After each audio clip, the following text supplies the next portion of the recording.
नमस्कार दोस्तों, स्वागत है आपका स्टडी फॉर सिविल सर्विसेज में। किसी भी एग्जाम में सफलता के लिए आपका खुद का सबसे ज्यादा प्रयास होता है, लेकिन सही गाइडेंस और दिशा निर्देश बहुत ज्यादा जरूरी होता है किसी भी एग्जाम को ऑब्जेक्टिवली फोकस करके उसमें जो है सिलेक्ट होने के लिए। ठीक है, स्टडी फॉर सिविल सर्विसेज का कंट्रीब्यूशन रहा है, ऐसा ही टॉपर्स मानते हैं। बाकी आप इनकी स्ट्रेटेजी सुनिए, कैसे उन्होंने तैयारी की, क्या क्या चीजें पढ़ी, कैसे यूपी पीसीएस में सफलता पाई। ऑल द बेस्ट, जय हिंद। फ्री वीडियो के लिए चैनल को तुरंत सब्सक्राइब कर लीजिए और नोटिफिकेशन को जरूर ऑन कर लेना। हमारा फ्री वाला टेलीग्राम ये वाला ग्रुप जरूर से जरूर ज्वाइन कर लीजिएगा। Hi everyone, my name is Soni Mal. I got selected in UPPCS 2018 for the post of Commercial Tax Officer. Through this video, मैं आपके साथ कुछ चीज़ें शेयर करना चाहती हूँ। होप आपकी लाइफ में हेल्पफुल रहे। अगर आप एग्जाम की प्रिपरेशन कर रहे हैं तो कुछ मेरे स्ट्रगल, कुछ मेरे पैशन, कुछ मेरी स्ट्रैटेजी शायद आपको हेल्पफुल रहे, तो वो आपके थ्रू पहुँचे। That's why I'm shooting this video. So let me start my beginning. तो after completing my master of technology, फिर मैंने ये प्रिपरेशन स्टार्ट की ड्यूरिंग 2017। एंड ये जर्नी ऐसी नहीं है कि आपको एक दिन में ही सक्सेस मिल जाएगा। ऑब्वियसली आपको वर्क हार्ड तो करना पड़ेगा, एंड मोस्ट इम्पॉर्टेंट थिंग आपको टाइम भी देना पड़ेगा, क्योंकि सिलेबस को भी आप देखो, इट्स टू वास्ट और उसने हर एक पैरामीटर को कवर कर रखा है सिलेबस में, वेदर वो हिस्ट्री हो, पॉलिटी हो, ज्योग्राफी हो, इकोनॉमी हो। तो आपको सब कुछ पढ़ना है, तो ऑब्वियसली ये टाइम लगता है, क्योंकि आपको एक सक्सेस जब मिलती है तो वो सिर्फ आपके लिए नहीं होती है, उससे कितने लोगों की लाइफ बदलती है। एंड देन आप एडमिनिस्ट्रेशन में वर्क करने जाते हो तो at least you should have knowledge of all the things. तो इसलिए सिलेबस तो बिल्कुल रेलिवेंट है, आई बिलीव इन दिस। सो उसके अकॉर्डिंग ही प्रिपरेशन होनी चाहिए। एंड इट्स ऑल अबाउट कि आपका पैशन, इसमें मोस्ट इम्पॉर्टेंट थिंग ये नहीं है कि सब लोग कर रहे हैं। हर्ड ह्यूमनिटी, हर्ड जो माइंड होता है स्पेशली इन इंडिया, वो नहीं होना चाहिए। आपका ये पैशन है तो डेफिनेटली यू विल डू। सो मेरे साथ भी कुछ ऐसा था, ये सर्विसेज में आना ये मेरा पैशन था। तो मुझे लगता है इसमें जो स्ट्रगल का टाइम है, बेसिकली वो मेरा 2 इयर्स में ही मैंने ये सक्सेस अचीव किया, जस्ट बिकॉज कि ये मेरा खुद का डिसीजन था कि मुझे करना है। And I am that type of girl कि अगर मैंने डिसाइड कर लिया कि करना है तो करना ही है। तो मैंने थ्रू आउट ये जो मैंने 2 साल सिर्फ और सिर्फ पढ़ाई की, and with my full of capability and ability आप कह सकते हैं। So let me start my struggle. So first of all मैंने ये प्रिपरेशन स्टार्ट की 2017-16, लास्ट 16 के। फिर मैंने पहला प्रीलिम्स दिया 2017। Yes, I was able to qualify that, but मैं मेंस नहीं क्वालिफाई कर पाई, बिकॉज एट दैट टाइम मुझे समझ में ही नहीं आता था कि कैसे मेंस को क्या अप्रोच होना चाहिए। तो फिर मैंने अपनी स्ट्रैटेजी चेंज की। I came to contact in with my different friends. उन लोगों ने मेरी बहुत हेल्प की और आज मैं यहाँ तक पहुँची हूँ just because of them. Like Dhirendra Tripathi, he is my best friend. उन्होंने मेरी इतनी हेल्प की कि लाइक मेरी स्ट्रैटेजी क्या होनी चाहिए, बुक्स क्या होने चाहिए, मेरी आंसर राइटिंग कैसी होनी चाहिए, how I have to perform in interview, मेरे आंसर्स कैसे होने चाहिए, मेरी पर्सनालिटी, मेरी बॉडी लैंग्वेज, मतलब एवरीथिंग। माई रूममेट, उसने मेरी, मतलब मेरी फ्रेंड निशा, तो सबने बहुत हेल्प की। तो फर्स्ट ऑफ ऑल लाइक अगर मैं आपको बताऊं तो ये सब फैक्टर्स थे जो मुझे हमेशा मोटिवेट करते रहे। अगर मैं थोड़ा भी डिमोटिवेट हो जाऊं, नहीं Sonimal you have to perform, you have to do, because administration में अच्छे लोगों की जरूरत है, you have to be there. तो ये जो थॉट्स थे ये हमेशा थ्रू आउट डेली मेरे माइंड में हमेशा ये रहते थे जब भी मैं पढ़ाई करती थी। फिर उसके बाद बुक्स की बात करें तो लाइक टेक्स्ट बुक्स, जो स्टैंडर्ड बुक्स होते हैं सब लोग फॉलो करते हैं, डेफिनेटली मैंने भी फॉलो किए। लाइक अगर मुझे अपने पहले बेसिक तैयार करने थे, because I was totally zero, एक आप इंजीनियरिंग बैकग्राउंड से रहते हो तो। फिर मैंने पूरी एनसीईआरटीज एक बार गो थ्रू की, सारी ओल्ड एनसीईआरटीज भी, न्यू एनसीईआरटीज भी, सो दैट मुझे पता रहे कि क्या है। उसके बाद मैंने टेक्स्ट बुक्स फॉलो की, जैसे कि मैंने पॉलिटी के लिए Laxmikanth, everyone know that's a bible of polity. Then मैंने स्पेक्ट्रम पढ़ा मॉडर्न हिस्ट्री के लिए। इकोनॉमी के लिए फिर मैंने बुक फॉलो की रमेश सिंह। तो जितनी भी स्टैंडर्ड बुक्स थी मैं एक बार जरूर उसको गो थ्रू हुई। फिर आपकी स्टेट के लिए अगर देखें, प्रीलिम्स की स्ट्रैटेजी बहुत डिफरेंट होती है, क्यों, इट्स ऑल अबाउट फैक्चुअल।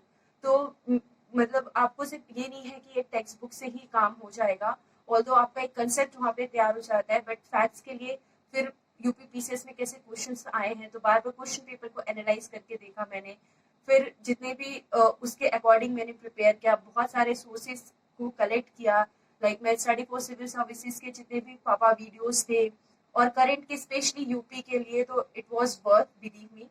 मैं हमेशा उसको लाइक कुछ भी वर्क कर रही हूँ तो मैं ज़रूर उसको सुनती रहती थी और फिर मैं उसको प्रिपेयर भी कर रही थी, मतलब हमेशा मैंने करंट तो and to be very honest and UP special Hindi and current affairs मैंने सारा फॉलो किया।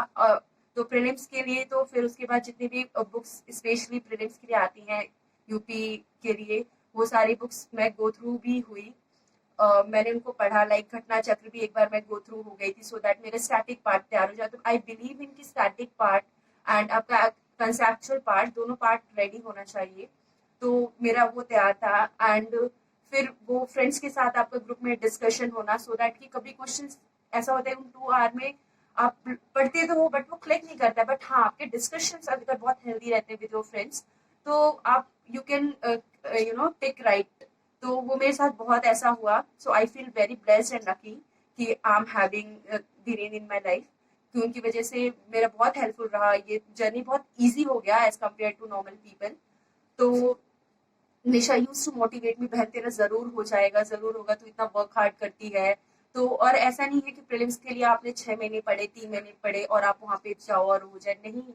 आपको ये डेली पढ़ना है, क्योंकि इस एग्जाम की ब्यूटी ही यही है कि आपको daily you have to give, whether 5-6 hour, it's up to you कि आप कितना कर सकते हो।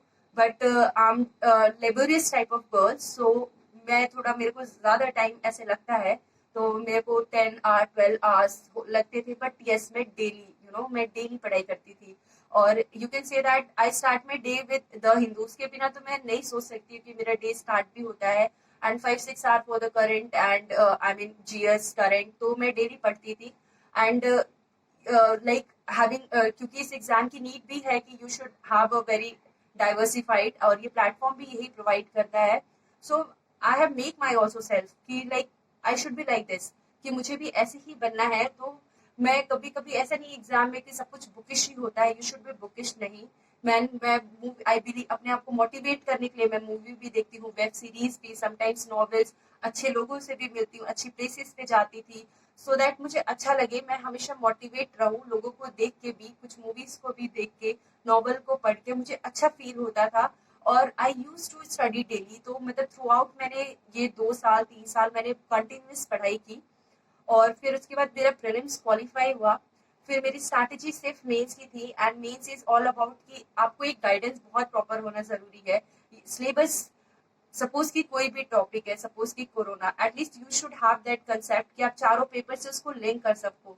जैसे पेपर 1 में इसका सोसाइटी पे क्या इम्पैक्ट है, वुमेन्स पे क्या इम्पैक्ट पड़ेगा, फिर अगर आप पेपर 2 से कनेक्ट करें तो पॉलिटिकली क्या अप्रोच था, फिर पेपर 3 से अगर आप इकोनॉमी पे क्या इम्पैक्ट पड़ा है, एमएसएमई सेक्टर पे, फिर आईआर पे, उसका इंटरनेशनल रिलेशन पे क्या इम्पैक्ट है, और पेपर 4 एथिक्स, तो आप मतलब एडमिनिस्ट्रेशन में ने क्या क्या स्टेप्स लिए, इसमें ब्यूरोक्रेट्स ने क्या क्या किए।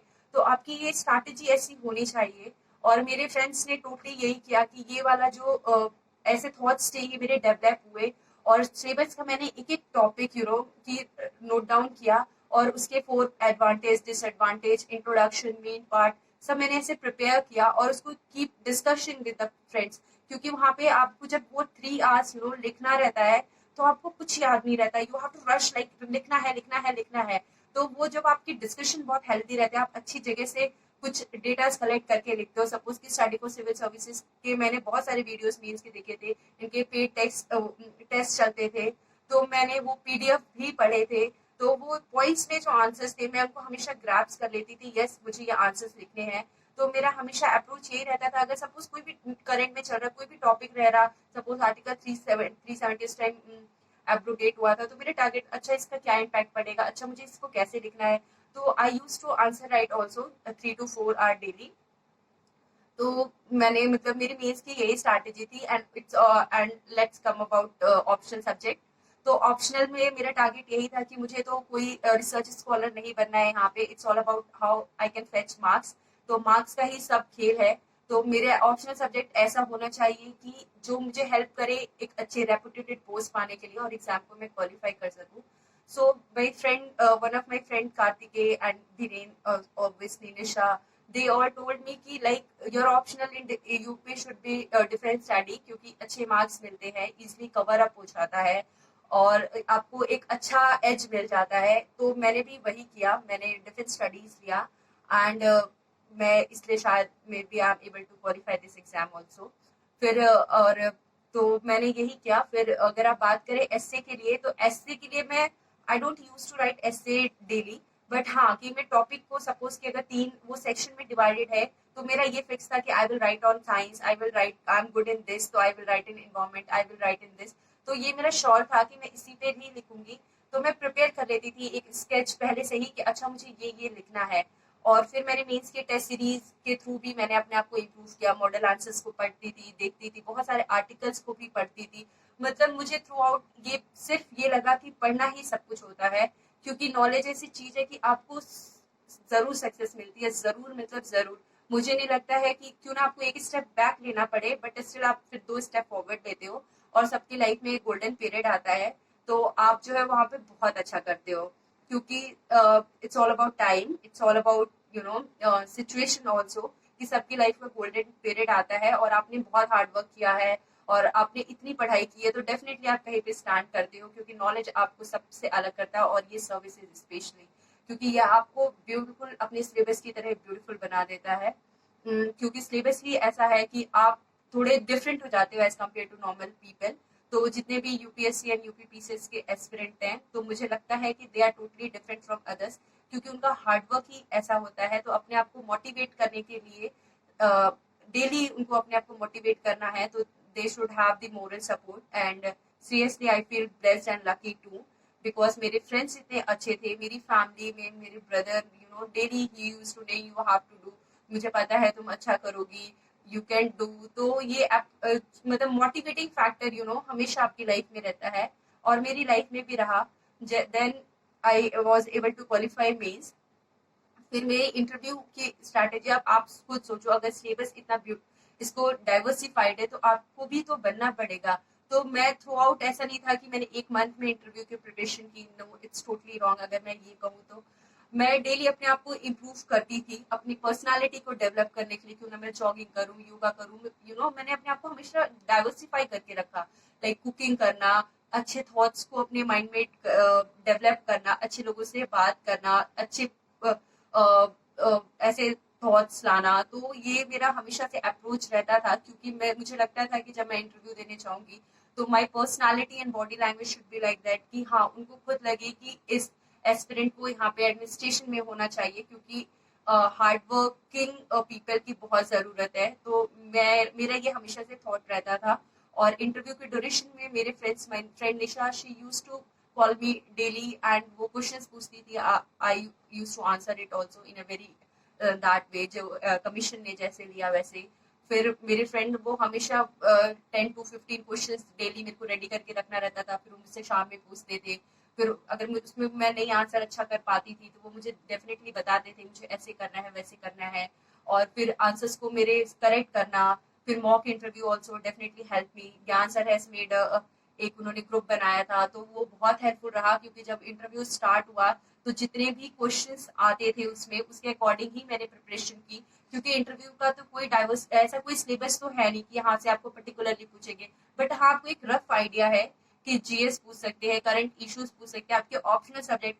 बट वहाँ पे कुछ इंटेलेक्चुअल क्वेश्चन रैशनल टाइप के क्वेश्चन भी पूछे जाते हैं. तो उसके लिए आपको थ्रू आउट प्रिपेयर रहना है. ये तो एक दिन का रिजल्ट आया, आपको सक्सेस मिल गई, बट बिलीव मी ये सक्सेस सिर्फ एक दिन की नहीं है. ये इट्स ऑल अबाउट आपने जो पूरे साल मेहनत की रहती है.